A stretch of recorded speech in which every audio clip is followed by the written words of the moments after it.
Hey guys, it's Sarah. Happy Friday. I'm glad you were able to make it to the end of the week. I am glad you're here. I wanted to jump in really quick because I got a phone call today that I wanted to share because I thought it was quite apt. This is my daughter.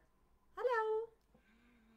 All right, so my kids are home. I will have to go pretty soon, but I want to come here because I thought it was really important. So I just got off the phone this morning with my mother after talking to her as I was in the middle of actually preparing for a meeting, our weekly coaching meeting for our private membership group, Rise Like a Phoenix.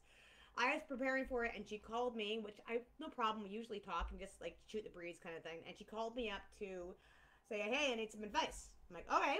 And she was like, "I have a friend, and she has two kids, preteen and teen, who are going to be going to a funeral for their grandmother, and I need to know what I can say." And I'm like, "Oh my God, I can totally help you because you know what? I happen to have a resource for this." So when I first started grief coaching back in 2001 is really when I want to push myself deep into it. One of the things I really wanted to work with first is how to help non-grievers help those who are grieving, especially those who are widows or newly widowed, to help them. Because there is a lot of stuff that widows hear or even grievers hear at the funeral, which are completely inappropriate and make it worse. Even though their friends and family are really trying to say the right thing, they usually are doing exactly the opposite. And I'm here to help you understand why that is. I'm not going to go deep into it, but I wanted to give you a heads up because as we're going through it, I realized I should talk about this more. This is something as a resource for you guys to help your grieving friends. And we're all touched by mortality. We're all going to have to go to a funeral sooner or later. It'd be nice to know that what you're saying, if it's going to make a bad mark on them.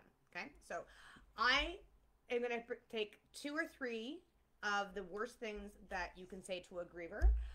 And what I'm going to be doing, and I'm going to be pulling from the resource that I referred to before, it is the genuine condolences that grievers need to hear.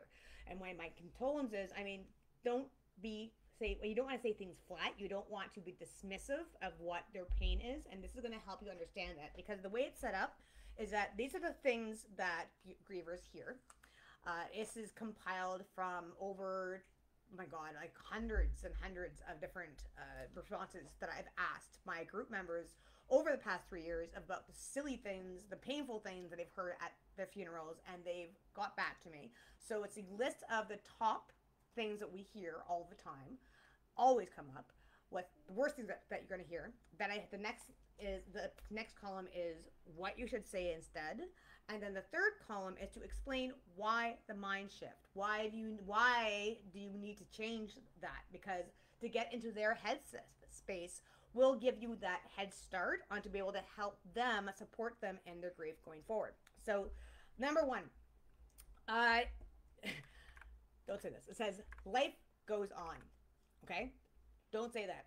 I mean, it sounds really trite, and it sounds trite. I mean, but for me, it sounds trite. I'm a widow. I hear life goes on. It's okay. You can keep going. You can keep living. Life goes on. Don't want to say that because what you want to say instead, is life will never be the same, and I'm here to help. You hear that? Okay, so don't say life goes on or anything close to that. Say life will never be the same, but I'm here to help. Don't say but, just I'm here to help. And the reason why you gotta do this is because it's the life has changed so much, so quickly. It's completely unrecognizable. And it doesn't matter whether the death is something that was unexpected or something that was a long drawn out thing that you knew was gonna happen. No one ever is prepared for the eventuality of the reality that when it comes, because life changes so quickly. Okay, so you don't ever want to say that. Okay, so that was number one. Number two is, oh my goodness, we hear it all the time. I don't know how you do it. You're so strong. Oh my goodness, this comes up all the time. Please, please, please, please, please, please don't say this. This is a dagger to the heart. Do not say, I don't know how you do it. How you do it. You're so strong. Say instead, I know you have no choice but to be strong.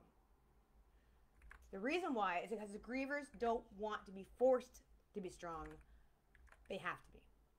They don't have a choice. This is their life. I don't know how you could do this. You are so strong and pleasant. They had a choice. They don't have a choice. They have to be strong. This is what they have to do. So don't say it. I cannot tell you how much of a bugbear this is for people that really grinds their gears, or whatever kind of analogy you want. Don't say it. It is so painful. We hear it all the bloody time. Okay, number 3, I want you to say, do not say, everything happens for a reason.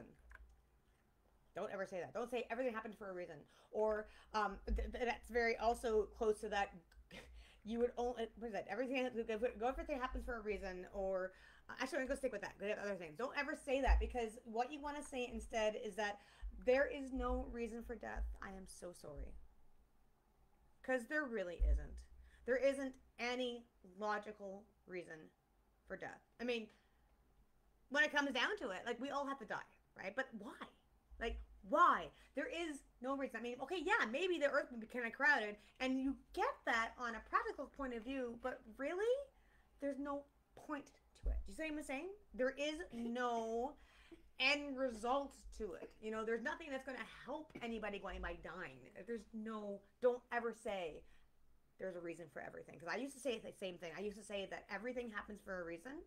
Now I say everything happens for a reason except death. Okay? And the reason why is because they don't need to feel that this was, something that should have happened. But there's a reason for it. Because honestly, at that moment, there was no reason for it. There's a whole bunch of other things too. Like, since that's like, he's in a better place. Let me say, you don't want to say that. You don't want to say, oh my God, if they are, time heals. Don't say time heals.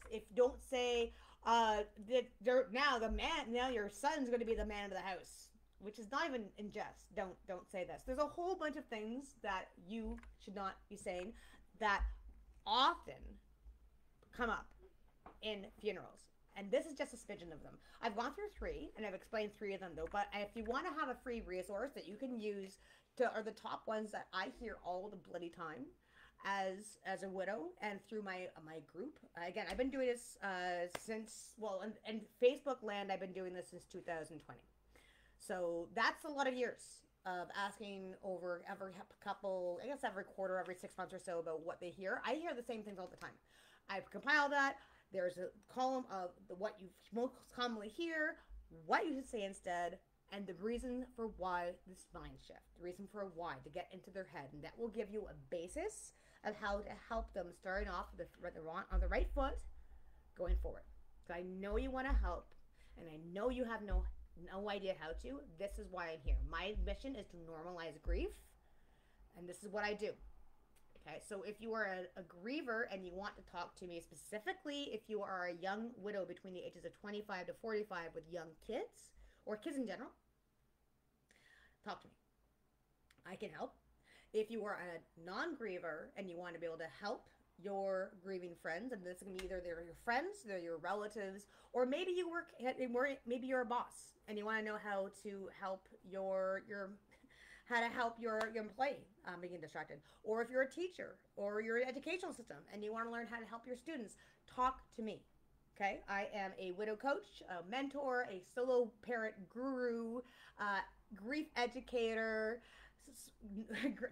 normalizing grief and widow advocate. Like, put anything you want in my label. This is everything I do. This is what I do. This is my passion. I'm here to help. So let me know if you want this resource as a PDF. I can get that out to you. Just let me know. Okay, DM me specifically, or you can put a comment here to let me know you're interested, and I'll get that to you. All right, guys. Happy Friday. Survive the weekend. Bye.